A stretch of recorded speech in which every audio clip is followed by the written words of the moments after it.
Welcome back to YouTube channel easy solutions. कैसे हैं आप सब लोग?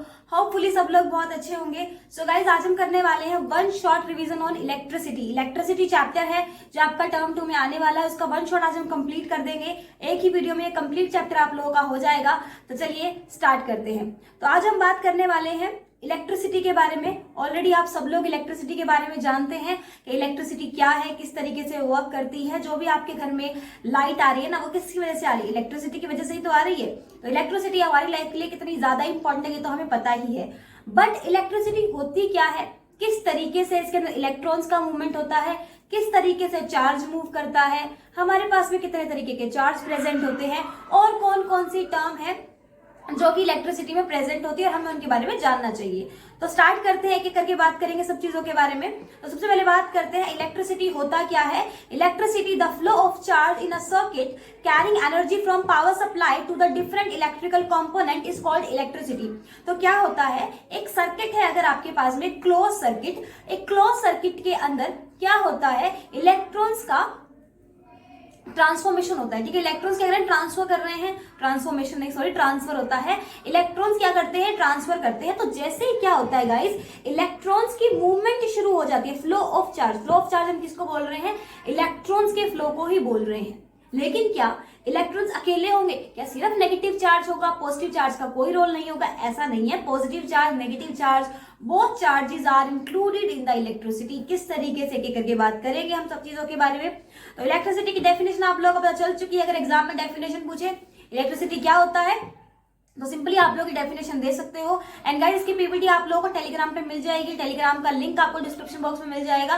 तो जाकर के आप लोग टेलीग्राम भी जरूर ज्वाइन कर लेना। वहां पर आपको इस पीडीएफ का लिंक मिल जाए, पीडीएफ ही मिल जाएगी, लिंक क्या मिलेगा, ठीक है। या फिर आप क्या कह सकते हो, आप इलेक्ट्रिसिटी को सिंपली बोल सकते हो, what is electricity, flow of free electron, that's it. Simple एक वर्ड के अंदर भी हम इलेक्ट्रिसिटी को डिस्क्राइब कर सकते हैं। What is electricity, flow of free electrons, that's electricity. अगर मेरे पास में फॉर एग्जांपल ये मेरे पास में एक कंडक्टर है, ठीक है, इस कंडक्टर के अंदर इलेक्ट्रॉन्स है। अगर ये इलेक्ट्रॉन्स स्टैटिक है, ध्यान से सुनना, अगर ये इलेक्ट्रॉन स्टैटिक पोजिशन पे है, मतलब कोई मूवमेंट ही नहीं हो रही, तो क्या होगा, क्या उसके अंदर इलेक्ट्रिसिटी होगी, उसके अंदर चार्ज होगा? No, never. क्योंकि वहां पर इलेक्ट्रॉन्स ही फ्लो नहीं कर रहे हैं, चार्ज ही फ्लो नहीं कर रहा है। जब मूवमेंट ही नहीं होगी, चार्ज की मूवमेंट हो ही नहीं रही है, तो इलेक्ट्रिसिटी बनेगी कैसे? वो फिर कैसा चार्ज होता है, वो चार्ज होता ही नहीं है एक्चुअल में, ठीक है। तो हम क्या करें, जैसे कि स्टैटिक चार्ज आप लोगों ने सुना बचपन में किया है ना, स्केल को या पेन को या पेंसिल को ऐसे रब करते थे हम बालों में, एंड देन उसको कागज के पास लेकर आए तो कागज में तो चिपक जाते थे उसके साथ। सब लोगों ने बचपन में किया है ये? कितने लोगों ने किया है कमेंट सेक्शन में बता देना। तो सब लोगों ने एक्सपेरिमेंट स्कूल में किया ही होता है, स्केल को ऐसे बालों में रब करते हैं एंड देन उसको हम चार्ज, तो उसको हम क्या बोलते हैं, उस चार्ज को हम बोलते हैं इंड्यूस्ड चार्ज, या फिर उसको हम बोलते हैं गाइस क्या, स्टैटिक चार्ज। मतलब कि हमने उस चार्ज को खुद पैदा किया है। कैसे? फ्रिक्शन से। फ्रिक्शन से भी चार्ज पैदा होता है। जैसे कि फॉर एग्जांपल आपने हाथों को इस तरीके से हम अपने हाथों को क्या करते हैं, रब करते हैं, क्या होता है, हाथ गर्म होते हैं, हीट पैदा हो रही है, तो उस तरीके से फ्रिक्शन से भी चार्ज पैदा होता है। नेक्स्ट आते हैं, अब हम चार्ज कर रहे हैं इतनी देर से, तो चलिए चार्ज के बारे में थोड़ी सी बात करते हैं कि चार्ज क्या होते हैं, कितने तरीके के होते हैं। Like charges repel each other. अब हम बात कर रहे हैं कि like charges repel each other, मतलब कि क्या होगा, रिपेल कर रहा है मतलब एक से ज्यादा चार्ज प्रेजेंट है। इतना आप लोगों को पता होगा, एक से ज्यादा चार्ज प्रेजेंट है, मतलब कितने चार्ज प्रेजेंट है मेरे पास में, 2 charges are available there, one is positive and second one is negative. तो 2 चार्ज मेरे पास में प्रेजेंट है, पॉजिटिव चार्ज और नेगेटिव चार्ज। लाइक चार्ज होंगे मतलब कि पॉजिटिव चार्ज को क्या करता है, रिपेल करता है। Like charges repel each other और unlike charges attract each other. Charge is quantized, Q is equal to NE। Quantization की हम बाद में बात करेंगे, पहले थोड़ा सा आप लोगों को मैं चार्ज का बताती हूँ कि चार्ज किस तरीके, जैसे कि यहाँ पर आप देख रहे हो, इस जो आपको ये मूवमेंट दिख रही है, चार्ज है यहाँ पर पॉजिटिव, नीचे ये कौन से चार्ज को अट्रैक्ट कर रहा है अपने पास में, नेगेटिव चार्ज को अट्रैक्ट कर रहा है, राइट। समझ रहे हो आप लोग, ये न्यूट्रल है, जैसे ये पॉजिटिव के कांटेक्ट में आएगा वो नेगेटिव चार्ज को इंड्यूस करेगा। क्यों? क्योंकि अनलाइक चार्ज क्या करते हैं, एक दूसरे को अट्रैक्ट करते हैं, जबकि लाइक चार्जेस क्या करते हैं गाइस, रिपेल करते हैं, right. Unlike attract each other, like repel each other. एक जैसी चीजें क्या करती हैं, रिपेल करती हैं, दूर फेंकती हैं, जबकि अपोजिट ऑलवेज अट्रैक्ट्स। ठीक है, ये हम लाइफ में भी बहुत बार देखते हैं। अपोजिट अट्रैक्ट्स, हमारे सिमिलर नेचर का जो पर्सन होता है ना, उससे हम इतना अट्रैक्ट नहीं होते हैं, लेकिन अपोजिट ऑलवेज अट्रैक्ट्स। अब ये बात आती है कि charge is quantized. Charge quantized का मतलब क्या है? चार्ज क्वांटाइज्ड का मतलब है गाइस, जैसे Q मेरे पास में चार्ज है, N मेरे पास में एक नंबर है और E मेरे पास में है charge on electron. That's very simple term, ठीक है, समझिए इसको। अगर मेरे पास में एक इलेक्ट्रॉन, तो मेरे पास में कितना चार्ज होगा? एक इलेक्ट्रॉन जितना। दो है तो दो इलेक्ट्रॉन, तीन इलेक्ट्रॉन, चार इलेक्ट्रॉन, मतलब जितने इलेक्ट्रॉन होंगे उसी के मल्टीपल नंबर है मेरे पास में क्या होगा? चार्ज होगा। तो बहुत ही सिंपल टर्म थी ना। What is charge? Charge is quantized. और चार्जेस कितने तरीके के होते हैं? दो तरीके के, one is positive, second one is negative. दो ही तो चार्ज है हमारे पास में, इसके अलावा तो चार्ज ही नहीं है। इसके अलावा हमारे पास में टर्म आएगी क्या? न्यूट्रल। तो होपफुली आप लोगों को ये चीज समझ में आ गई होगी, बहुत ही सिंपल चीज थी। चलिए अब नेक्स्ट चलते हैं। ये आपने जिप देख ली है, इसके बारे में मैं क्या बताना चाह रही थी कि ये मेरे पास में चार्ज पार्टिकल है, जिसपे कौन सा चार्ज है? पॉजिटिव चार्ज है। तो जब ये एक न्यूट्रल ऑब्जेक्ट के कॉन्टेक्ट में, ये न्यूट्रल ऑब्जेक्ट है, न्यूट्रल ऑब्जेक्ट के कॉन्टेक्ट में आएगा तो ये चार्ज को क्या करता है? इंड्यूस्ड करता है। और कैसे चार्ज को इंड्यूस्ड करता है? नेगेटिव चार्ज को। जैसे मैंने अभी आपको एग्जांपल बताया ना, फ्रिक्शन वाला, स्केल को ऐसे रब करके और हम चार्ज को पैदा करते हैं ना, वैसा वाला कुछ न्यूट्रल चार्ज, ठीक है। अब आते हैं next, electric current and circuit. अब इलेक्ट्रिक करंट और सर्किट के बारे में बात करते हैं। अगर हम इलेक्ट्रिसिटी पढ़ रहे हैं, ऑब्वियसली सर्किट पढ़ना तो बहुत ज्यादा जरूरी है। सर्किट नहीं करेंगे तो फिर कैसे ही चीजें समझ में आएंगी ना। चलिए बात करते हैं सर्किट के बारे में। देखो, इलेक्ट्रिक करंट क्या होता है? Flow of electron. जो इलेक्ट्रॉन या जो चार्जेस हैं जो फ्लो कर रहे हैं, वो क्या होता है? वही हमारे पास में इलेक्ट्रिक करंट होता है। अब बात करते हैं सर्किट की कि अब सर्किट क्या है?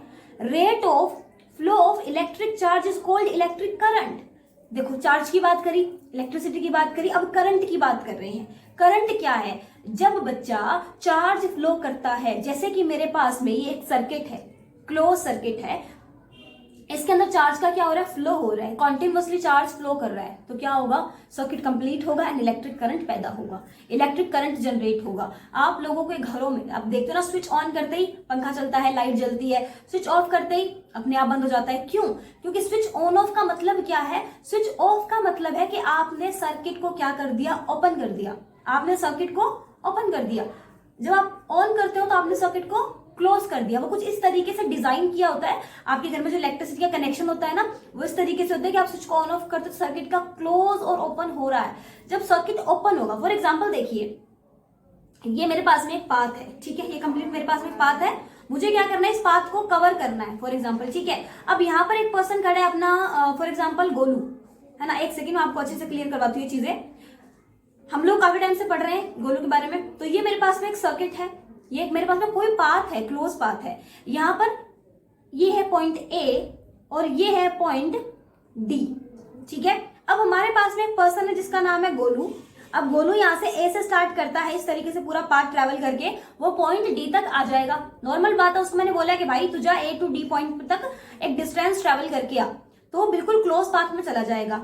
अगर मैं क्या करूं? अगर मैं इस पाथ को यहां से बीच से तोड़ दूं, जस्ट अ सेकेंड, हाँ जी, अगर हम क्या करें, हम इस पाथ को बीच से तोड़ दें, जैसे कि फॉर एग्जांपल मैंने यहां से तोड़ दिया इसको, ठीक है। अब ये क्या बना? अब ये पाथ मेरा कुछ, अरे क्या हो रहा है, जस्ट अ सेकेंड, हाँ जी। तो अब क्या हो रहा है? मान लीजिए ये जो पाथ है, ये पाथ अब इस तरीके से टूट चुका है, यहां से बीच से टूट गया। तो अब ये गोलू बेचारा कहां से यहां तक ही जा पाएगा? आगे तो जा नहीं पाएगा। क्यों नहीं जा पाएगा? क्योंकि आगे तो रास्ता ही नहीं है, आगे सर्किट ओपन है, क्लोज नहीं है। बस वही बात होती है करंट के साथ में या चार्ज के साथ में, वो एक क्लोज सर्किट में ही ट्रैवल कर पाते हैं। जैसे ही सर्किट ओपन हो गया, वो कर ही नहीं पाएंगे ना, वो मूवमेंट ही नहीं कर पाएंगे। जब चार्जेस का या करंट का या इलेक्ट्रॉन्स का मूवमेंट ही नहीं होगा, देन इलेक्ट्रिक चार्ज कैसे जनरेट होगा? अच्छा, अब एक क्वेश्चन आप लोगों के लिए, एक बहुत ही सिंपल सा क्वेश्चन आप लोगों से पूछूंगी अभी 5 मिनट में। आप लोग उसका आंसर मुझे कमेंट बॉक्स में बताना। In an electric circuit the direction of electric current is taken as opposite to the direction of electron which are negative charges. तो चलिए यहीं पे आपका क्वेश्चन शुरू होता है। आप लोग मुझे बताइए कि चार्ज की डायरेक्शन क्या होती है? पॉजिटिव टू नेगेटिव या फिर नेगेटिव टू पॉजिटिव?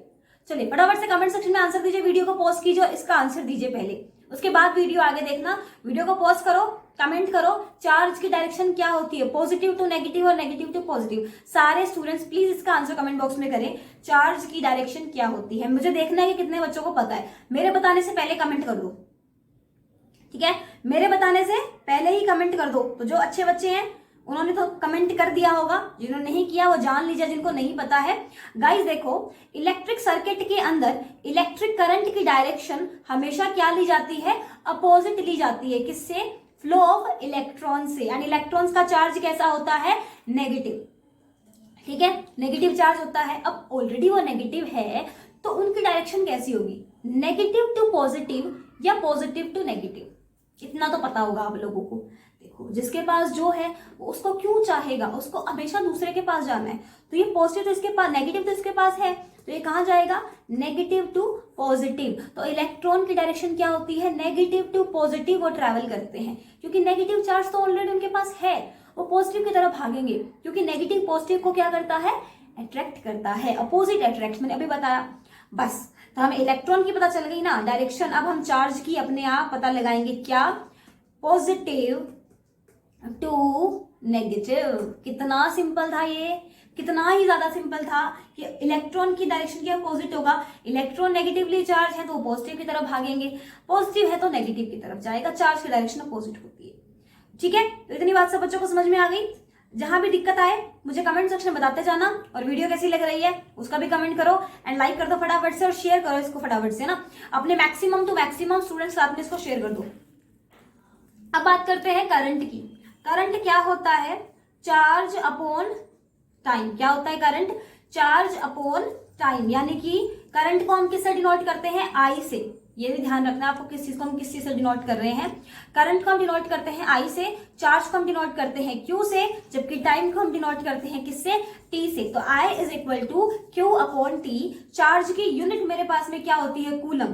क्या होती है, कूलम। और टाइम की क्या होती है, सेकंड। तो करंट की मेरे पास में क्या यूनिट आ जाएगी, कूलम पर सेकंड, ठीक है। क्या आएगी, कूलम पर सेकंड, और या फिर हम इसकी ऐसा यूनिट क्या बोलते हैं, एम्पियर। ये सीजीएस यूनिट है इसकी, कूलम पर सेकंड, और इसकी ऐसा यूनिट क्या होती है, एम्पियर, जिसको हम ए से डिनोट करते हैं। ये आप लोग देख सकते हो इस डायग्राम के अंदर किस तरीके से सर्किट क्लोज और ओपन किया जाता है। अगर ये ओपन है अभी तो यहाँ पर डायरेक्शन ऑफ जो फ्लो ऑफ करंट है वो होगा ही नहीं, यहां तक आके रुक जाएगा, तो बल्ब नहीं फ्लैश करेगा। जब हम इसको बंद कर देंगे तो बल्ब क्या करेगा, फ्लैश करेगा, क्योंकि सर्किट क्लोज हो चुका है, इलेक्ट्रॉन का ट्रांसफर शुरू हो जाएगा। Got it guys. तो अब देखते हैं electric circuit. What is electric circuit, तो ये एक बार आप लोग देख लीजिए। इलेक्ट्रिक सर्किट क्या होता है, जैसे कि यहां पर ये पॉजिटिव टर्मिनल है और ये नेगेटिव टर्मिनल है, राइट। तो जिस तरीके से जब मेरे पास में ये बैटरी से ये बल्ब जो है कनेक्टेड है, राइट, वो कनेक्टेड है, तो यहां पर क्या हो रहा है, यहां पर आप लोग आराम से देख पा रहे होंगे कि क्या हो रहा है, इलेक्ट्रॉन का ट्रांसफर हो रहा है। मतलब किस तरीके से जब चार्ज क्या कर रहा है, ट्रांसफर कर रहा है, तो सर्किट क्या हो रहा है, कंप्लीट हो रहा है, और बल्ब क्या कर रहा है, फ्लैश कर रहा है। तो इस वीडियो से आप लोगों को चीज समझ में आ गई होंगी कि किस तरीके से बैटरी से कनेक्ट करने के बाद में इलेक्ट्रिसिटी जनरेट करती है। नेक्स्ट आते हैं, ये आप लोग पास में कुछ सिंबल है, ये आप लोग एकदम रटना नहीं है आप लोगों को, बस आप माइंड में इसको रखना है, जस्ट आप इसको माइंड में रखिए, क्योंकि आपको पता होना चाहिए कि कौन सा जो सिंबल है वो किस चीज को डिनोट करता है। Just to kept in mind, electric cell इससे डिनोट होता है, जो हमारे पास में लॉन्ग टर्मिनल होता है वो पॉजिटिव चार्ज को डिनोट करता है, और जो शॉर्ट होता है वो नेगेटिव चार्ज को डिनोट करता है। अब हमें इलेक्ट्रीशियन बनने के लिए इलेक्ट्रिसिटी नहीं पढ़नी है। आप लोगों को अगर थोड़ी बहुत इलेक्ट्रिसिटी की नॉलेज होगी ना गाइस, तो आप लोग अपने घर में छोटे मोटे जो इलेक्ट्रिसिटी के काम है ना वो खुद ही कर लोगे, ठीक है। तो थोड़ी बहुत इलेक्ट्रिसिटी की जानकारी तो होनी ही चाहिए, इसीलिए आप लोगों को चैप्टर पढ़ाया जाता है इलेक्ट्रिसिटी।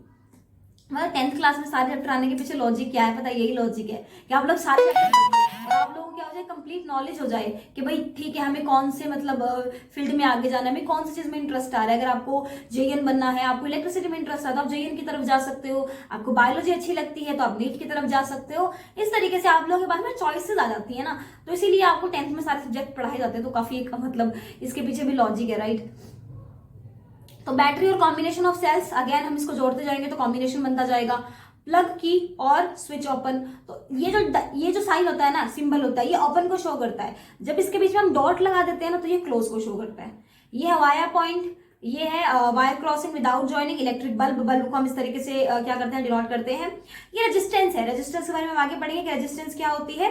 रेजिस्टेंस को हम कुछ इस तरीके से डिनोट करते हैं, ठीक है। वेरिएबल रेजिस्टेंस, ये है वेरिएबल रेजिस्टेंस। और एमीटर, एमीटर आप लोग जब लैब में काम करोगे तो आप लोग देखोगे एमीटर कैसा होता है, ये होता है वोल्टमीटर, ठीक है। समझ में आ गए सारे सिंबल्स। अब बढ़ते हैं नेक्स्ट। अब आती है चीज क्या, पोटेंशियल डिफरेंस। भाई सबसे मेरे को लग रहा है ना तो थोड़ी अजीब ही टर्म है ये, बच्चों को कई बार समझ ही नहीं आती है।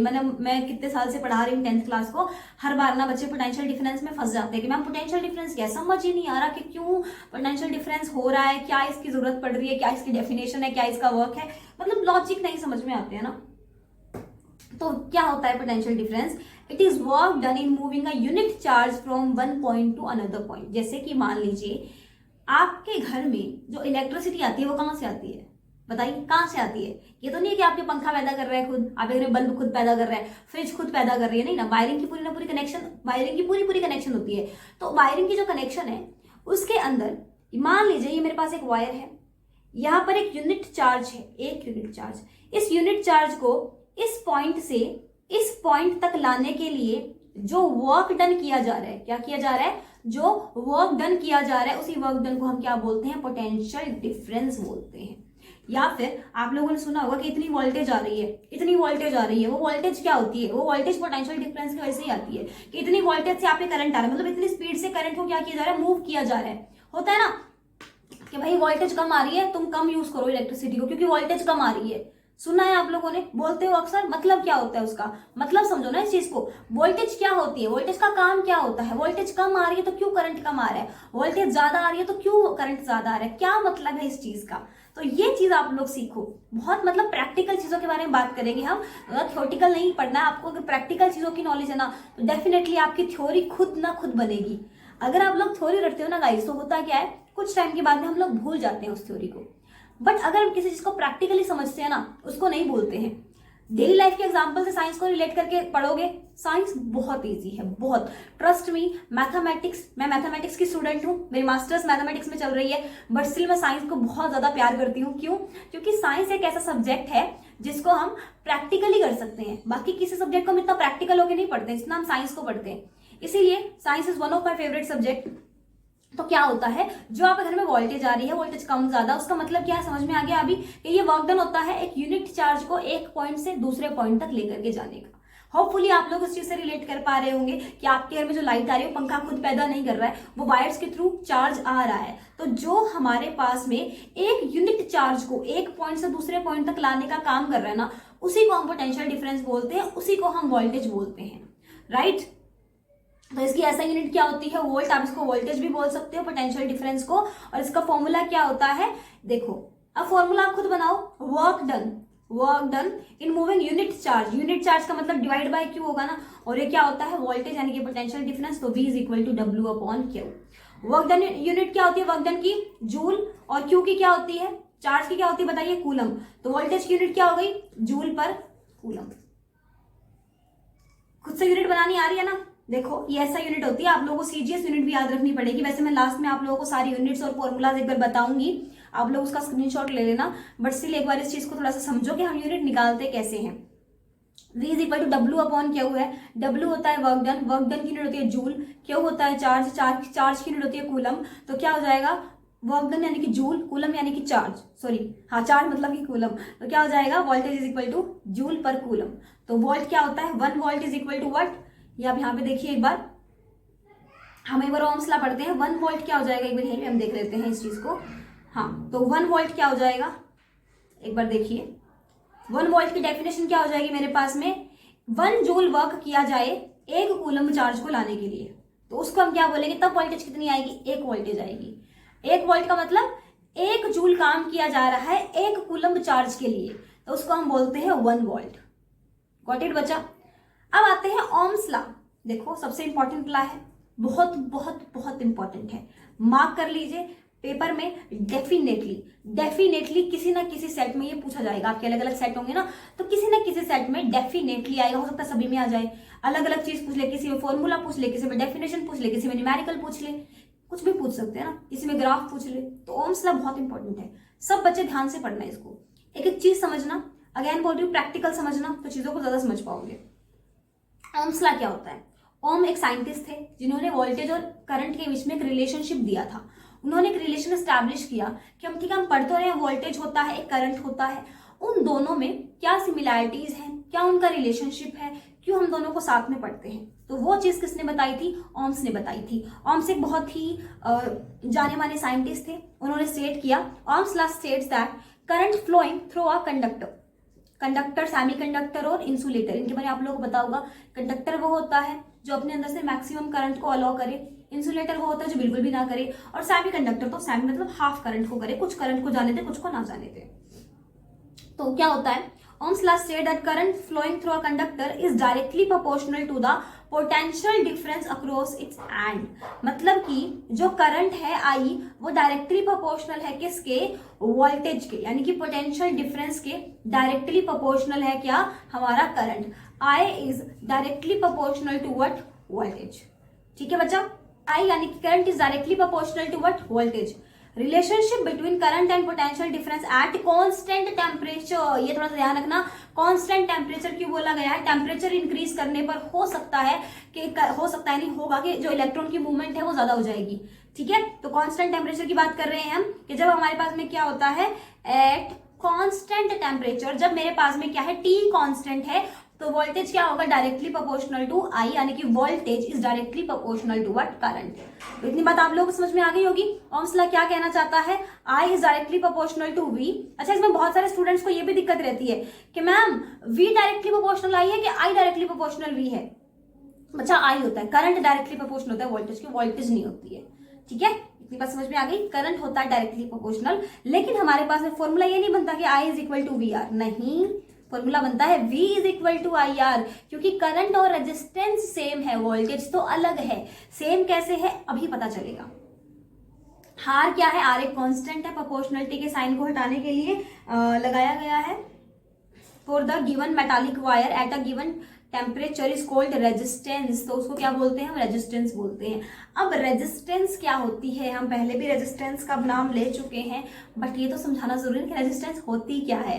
तो भाई स्पीड ब्रेकर देखिए ना, वैसा ही होता है रेजिस्टेंस, अभी बताऊंगी। हाँ, एक बार यहाँ पर आप लोगों ने ग्राफ और पढ़ लो, ग्राफ पूछ लेते हैं कई बार पेपर में, तो एक ग्राफ देख लो। न्यूमेरिकल भी बताती हूँ कैसे आएंगे। आप बोलोगे मैम न्यूमेरिकल का नाम ले रहे हो, बता नहीं रहे हो न्यूमेरिकल कैसे आएंगे, अभी बताऊंगी। वैसे इसके ऊपर एक सेपरेट क्लास भी मैं लेकर के आ जाऊंगी अगर आप लोग बोलोगे तो, इलेक्ट्रिसिटी के सिर्फ न्यूमेरिकल्स के ऊपर। तो ये है, मान लीजिए मेरे पास में करंट और ये है वोल्टेज, तो क्या होता है? डायरेक्टली जैसे कि करंट बढ़ रहा है, इधर मान लो करंट इतना बढ़ गया तो उधर वोल्टेज भी इतनी बढ़ेगी, इधर करंट इतना बढ़ा उधर वोल्टेज उतनी बढ़ी, इधर करंट इतना बढ़ा उधर वोल्टेज बढ़ी। मतलब कि ग्राफ कैसे जाता है? हमेशा स्ट्रेट लाइन में जाता है, हमेशा स्ट्रेट लाइन ग्राफ जाएगा, क्योंकि जैसे जैसे करंट बढ़ेगा वैसे वैसे वोल्टेज बढ़ेगी, या जैसे जैसे वोल्टेज बढ़ेगी वैसे वैसे करंट बढ़ेगा। तो हमेशा ग्राफ कैसा जाएगा? एक स्ट्रेट लाइन ग्राफ जाता है। तो आप लोग जब भी ओम्स लॉ की डेफिनेशन लिखो ना, तो इतना तो आप लोगों को लिखना है कि आप लोग ये कंप्लीट इसकी डेफिनेशन लिखोगे, देन आप लोग ये फॉर्मूला वो सब लिखोगे, तो ना आप ग्राफ बना देना एक साथ में, है ना, बहुत अच्छा लगता है। मतलब एग्जामिनर को लगता है कि ठीक है बच्चे को काफी कुछ आता है। ओके, में ग्राफ जरूर बना देना। ये ग्राफ आप लोग कॉपी में नोट डाउन कर लो, चाहे तो जरूर बना देना एग्जाम में।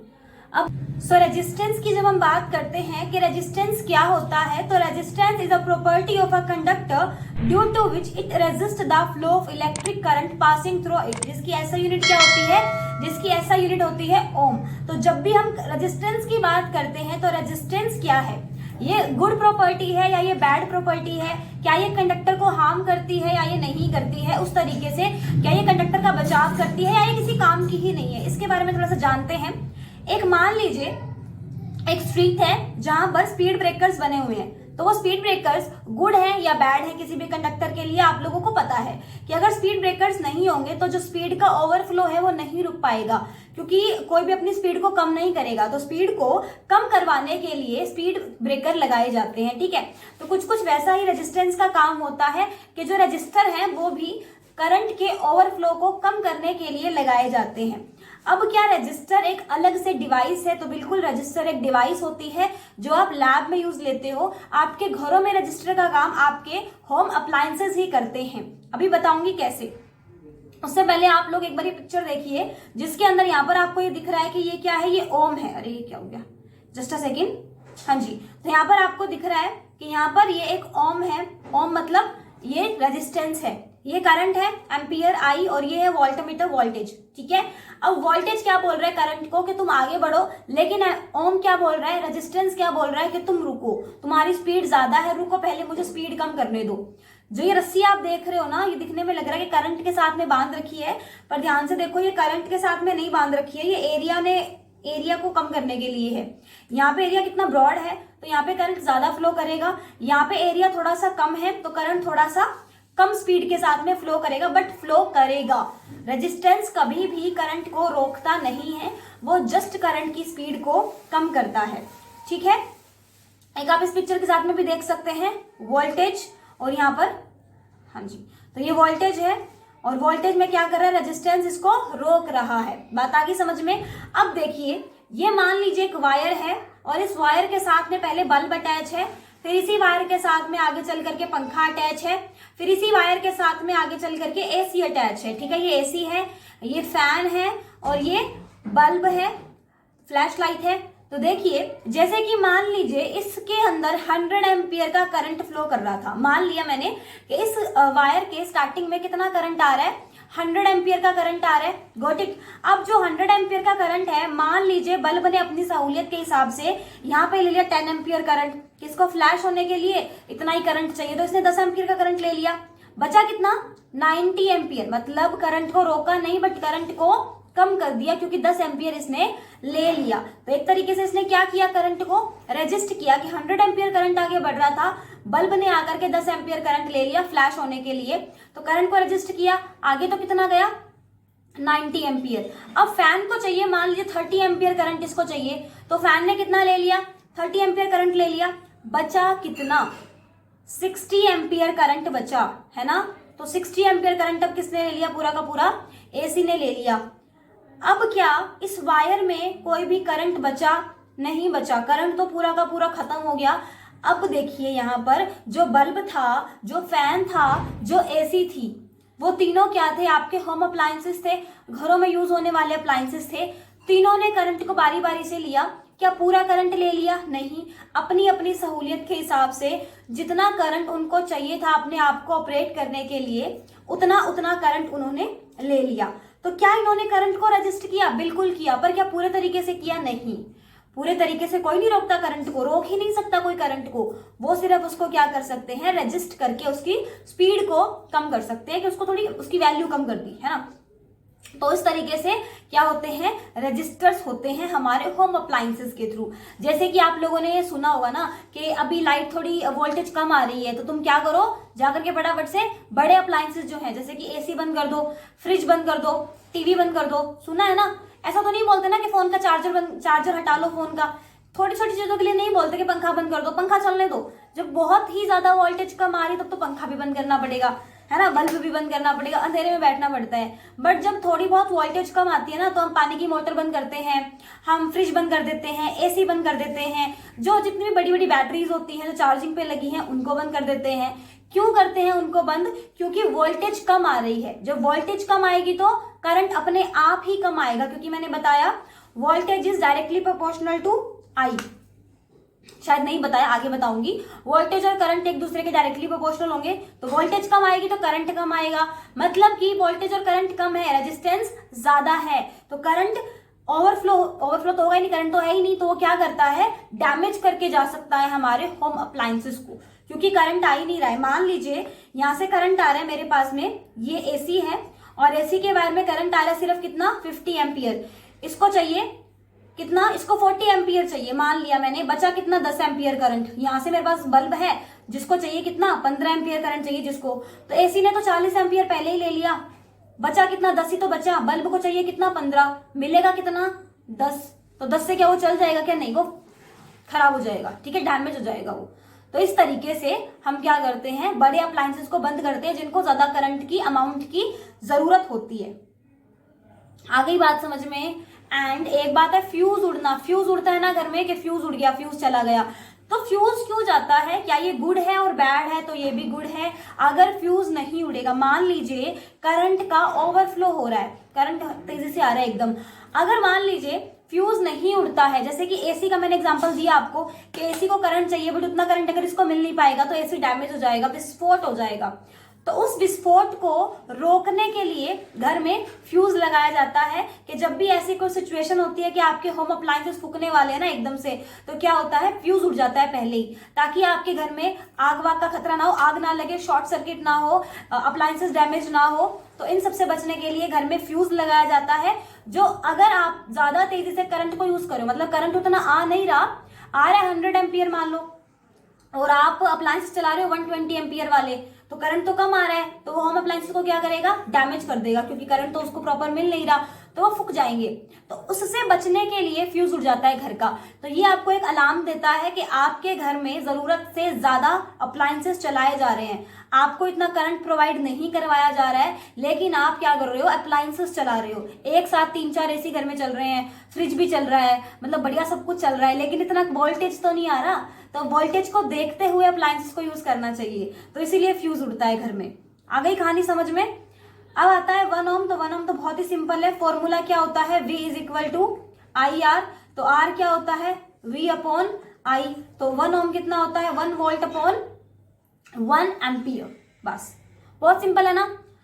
नेक्स्ट आते हैं, रेजिस्टेंस किस किस पे डिपेंड करती है, लेंथ, एरिया और मटेरियल। तो मटेरियल की तो डायरेक्टली प्रोपोर्शनल, इसमें तो कुछ समझने वाला नहीं है कि जैसा मटेरियल होगा उसकी वैसी प्रॉपर्टी होगी। लाइक अगर मैं रबर की बात करूं,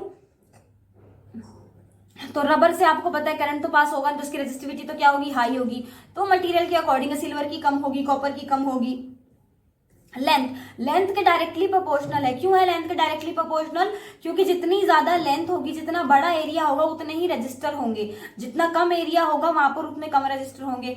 अब क्रॉस सेक्शन एरिया, एरिया जितना ब्रॉड होगा, जितना बड़ा है, जैसे कि मान लीजिए मेरे पास एक तो ये एरिया है इतना कम, और एक मेरे पास में ये एरिया है इतना ज्यादा, तो यहां से करंट ज्यादा फ्लो करेगा या यहां से, बताइए, ए या बी, कहां से करंट ज्यादा फ्लो करेगा, तो ऑब्वियस सी बात है क्या करेगा, बी से ज्यादा करंट फ्लो करेगा, तो रेजिस्टेंस क्या हो जाएगी, कम।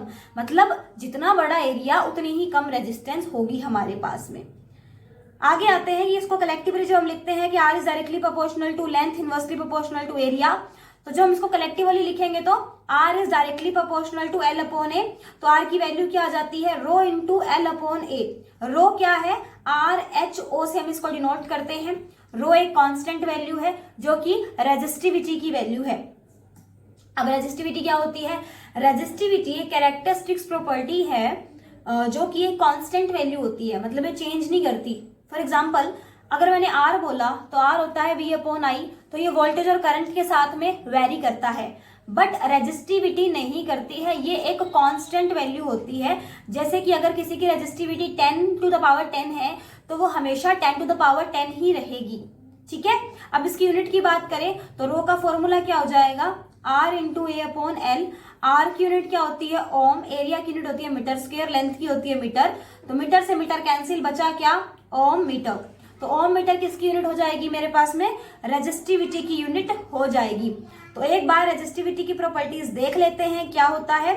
इसकी ऐसा यूनिट मैंने बता दी, ओम मीटर। कैरेक्टरिस्टिक्स प्रॉपर्टी होती है किसी भी मटेरियल की, metals and alloys have low resistivity, क्योंकि अच्छे कंडक्टर होते हैं ना ये, तो इनमें से रेजिस्टिविटी इतनी नहीं होती, तो ये गुड कंडक्टर होते हैं। तो इनकी देखो 10 टू द पावर -8, यहां से रिलेट करना, इनकी वैल्यू है 10 टू द पावर -8, और वहीं इंसुलेटर की वैल्यू है 10 टू द पावर 12। मतलब कितना ज्यादा डिफरेंस आ रहा है रेजिस्टिविटी का। तो आप लोग यहाँ से भी काफी रिलेट कर पा रहे होंगे कि क्या होता है। और दोनों ही रेजिस्टिविटी एंड रेजिस्टेंस जो है ये टेम्परेचर के साथ में क्या करती हैं, दोनों वेरी करती हैं। आ गई कहानी समझ में। अब देखिए, जो होता है कंडक्टर, तो इनकी जो वैल्यू होती है ना वो अलग अलग डिपेंड करती है। लाइक सिल्वर की और इनकी अलग है रेजिस्टिविटी की वैल्यू, इनकी जैसे कि माइनस में जा रही है। अलॉयज की जो है ये मीडियम पोजीशन के अंदर है। इंसुलेटर की है बहुत हाई नंबर है। तो ठीक है, जो इंसुलेटर होंगे उनकी रेजिस्टिविटी भी काफी ज्यादा होगी, क्योंकि उनके अंदर से करंट बिल्कुल भी पास नहीं करता है। आ गई बात समझ में। So the next one is connection of resistors. Resistors का कनेक्शन कितने तरीके से किया जाता है। तो गाइस, हमारे पास में क्या होते हैं, दो मेथड्स होते हैं। There are 2 methods of joining the resistors together in series और इन पैरेलल। रजिस्टर का जो मेरे पास में सिंबल होता है वो क्या होता है, ये कुछ इस तरीके से होता है, ठीक है। तो जब मेरे पास में रजिस्टर क्या होते हैं, सीरीज में लगाए जाते हैं तो हम उसको सीरीज कनेक्शन बोलते हैं। जब पैरेलल में इस तरीके से लगाए जाते हैं तो हम उनको क्या बोलते हैं, पैरेलल कनेक्शन बोलते हैं। बात आई समझ में? अब देखो, अब आप यहां से समझो, ये फॉर्मूला से आप लोग अच्छे से समझ पाओगे। ये सीरीज कनेक्शन है और ये मेरे पास में पैरेलल कनेक्शन है। अब जब मैं सीरीज कनेक्शन की बात कर रही हूं तो रेजिस्टेंस का जो इक्विवेलेंट रेजिस्टेंस होगा वो कैसे निकालते हैं, R1 plus R2 plus R3 plus R4। Simply आप क्या करो, ऐड कर दो। और जब पैरेलल की बात करें तो 1/Rp is equal to 1/R1 plus 1/R2 plus 1/R3 plus 1/R4 इस तरीके से जाएगा, ठीक है। जैसे कि मान लो 1/Rp की वैल्यू मेरे पास आ गई 1/5, तो Rp की वैल्यू क्या आ जाएगी, 5 आ जाएगी। अगर 1/Rp की वैल्यू आ गई 5 तो Rp की वैल्यू क्या आ जाएगी, 1/5 आएगी। तो ये थोड़ा सा ध्यान रखना पड़ेगा कि हमको इसको इन्वर्स करना है। ये काफी बच्चे भूल जाते हैं पेपर में, तो ये नहीं भूलना है कि हमें इसको इन्वर्स करना है। अब इसके अंदर वोल्टेज में डिफरेंस आएगा कहां पर, सीरीज कनेक्शन के अंदर, और करंट क्या रहेगा, कांस्टेंट। जब एक सीरीज में वायर में कनेक्शन जा रहा है तो करंट कांस्टेंट जाएगा, लेकिन जब पैरेलल की बात करेंगे तो करंट क्या हो जाता है, डिफरेंट हो जाता है, ठीक है। हर रजिस्टर के अंदर अलग अलग करंट जा रहा है। अभी एक बात आप लोग समझिए कि अगर आप लोग चाहते हो कि मैं इसके ऊपर न्यूमेरिकल्स भी करवाऊं, क्योंकि न्यूमेरिकल्स भी पेपर में आएंगे, आपको पता है, हालांकि इतने नहीं आते, थ्योरी सेक्शन ज्यादा आता है, बट सीबीएसई बोर्ड में कई बार पूछ लेते हैं, न्यूमेरिकल्स भी पूछ लेते हैं। तो न्यूमेरिकल्स अगर आप लोगों को करने हैं ना बच्चा, तो इसके लिए आप लोगों को सबसे पहले तो इस वीडियो को बहुत ज्यादा शेयर करना होगा। इस वीडियो पे जब मैक्स व्यूज आएंगे देन मैं ले आऊंगी, और बाकी कमेंट कर दो, आप लोग कमेंट करोगे अगर ज्यादा बच्चे, तो मैं डेफिनेटली एक न्यूमेरिकल सेशन ले आऊंगी। न्यूमेरिकल सेशन भी हम बहुत अच्छे से करेंगे, आपको बहुत क्लियरली चीजें समझा दूंगी मैं। तो न्यूमेरिकल के लिए अगर आप लोग चाहते हो देन कमेंट बिलो, ठीक है। अब आता है best part of the lesson. Best part क्या होता है, heating effect of electric current. मतलब मुझे पर्सनली अच्छा लगता है ये टॉपिक इस चैप्टर में। क्यों? क्योंकि ये बहुत सिंपल है, इजी टू अंडरस्टैंड है।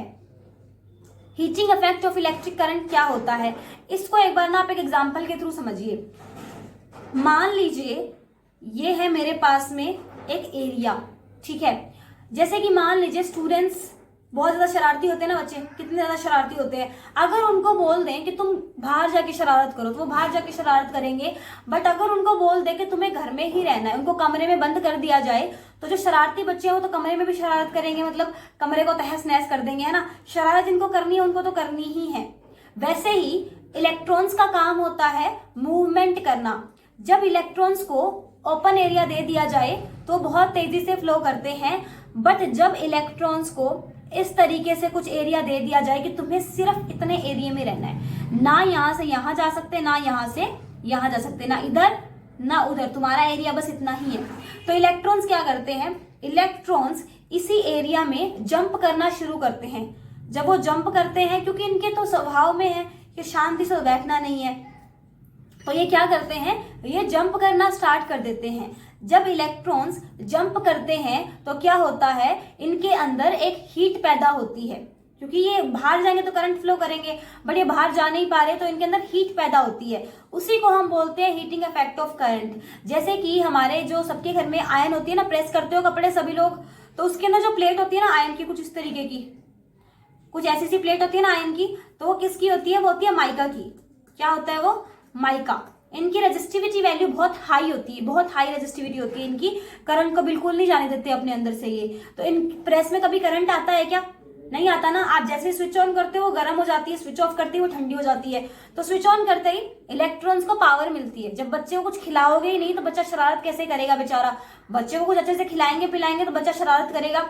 वैसे ही इलेक्ट्रॉन्स को जब हम स्विच लगाएंगे, जब हम इनको एनर्जी देंगे, तो एनर्जी देते के साथ ही क्या हो जाएंगे, ये हीट पैदा करना शुरू कर देंगे। तो प्रेस का जो ये जो प्लेट है, माइका है, ये बहुत जल्दी गर्म हो जाता है।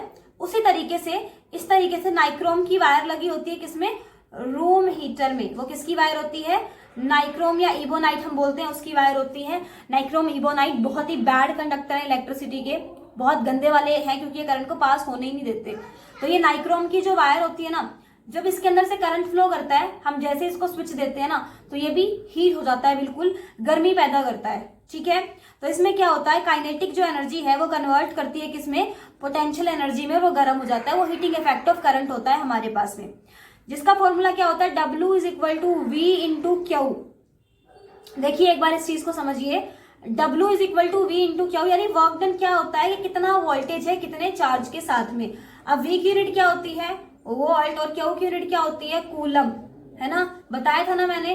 तो W क्या होता है, volt upon coulomb, V upon C, volt पर कूलम, या वर्क डन की यूनिट तो जूल भी होती है, आपको पता है। द नेक्स्ट वन इज, अब देखिए जूल्स लॉ ऑफ हीटिंग। तो जूल्स एक साइंटिस्ट थे जिन्होंने दिया था joules law of heating. Joules law of heating क्या बोलता है ये समझिए, हीट जो है वो करंट के डायरेक्टली प्रोपोर्शनल है, हीट रेजिस्टेंस के भी डायरेक्टली प्रोपोर्शनल है, जितना ज्यादा रेजिस्टेंस होगा उतनी ही ज्यादा हीट होगी। ये टाइम के भी डायरेक्टली प्रोपोर्शनल है, कि आप इसको जितना टाइम के लिए आप इसमें स्विच लगा रहे हो उतने टाइम के लिए यहाँ पर हीट रहेगी।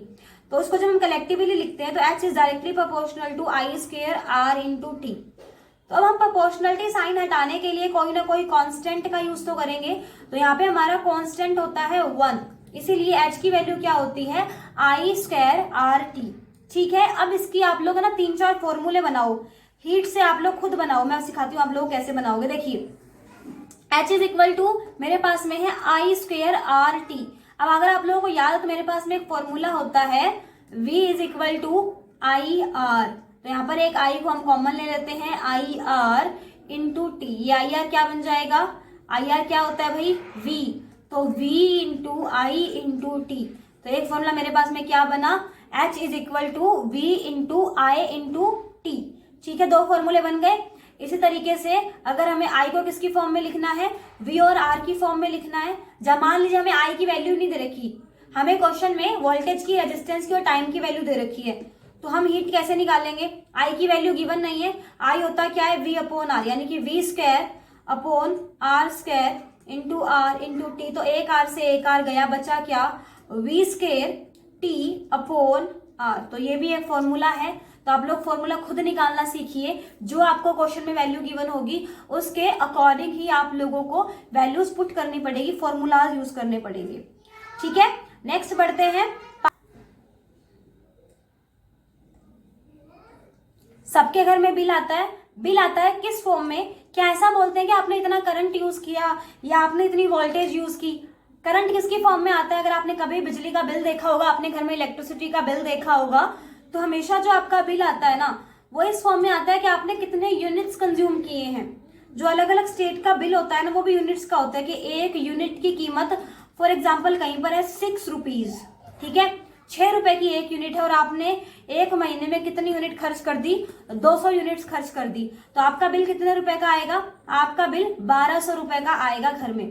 ठीक है, अब एक चीज को आप यहां से समझो, आपके घर में एक बल्ब है जिसकी पावर है कितनी, 10 किलोवाट। ठीक है, 10 किलोवाट का आपके पास में बल्ब है जो कि 1 घंटे में 2 यूनिट पावर को क्या करता है, कंज्यूम करता है, और आपने उसको पर डे आप उसको 4 घंटे चला रहे हो, 4 आवर पर डे चला रहे हो उसको। ठीक है, 4 घंटे चल रहा है वो एक दिन में, 1 घंटे में वो 2 यूनिट की एनर्जी खर्च करता है, बल्ब की पावर है 10 किलोवाट, तो इसका बिल कितना आएगा बताइए, अगर हमारे पास में 1 यूनिट की कीमत 2 रुपए है तो इसका आप लोग मुझे आंसर कमेंट सेक्शन में बताएंगे कि कितना रुपए बिल आएगा इसका, कितनी उसने एनर्जी कंज्यूम की है। इसका जो बच्चों को पता है वीडियो को पॉज करो, कमेंट सेक्शन में आंसर दो।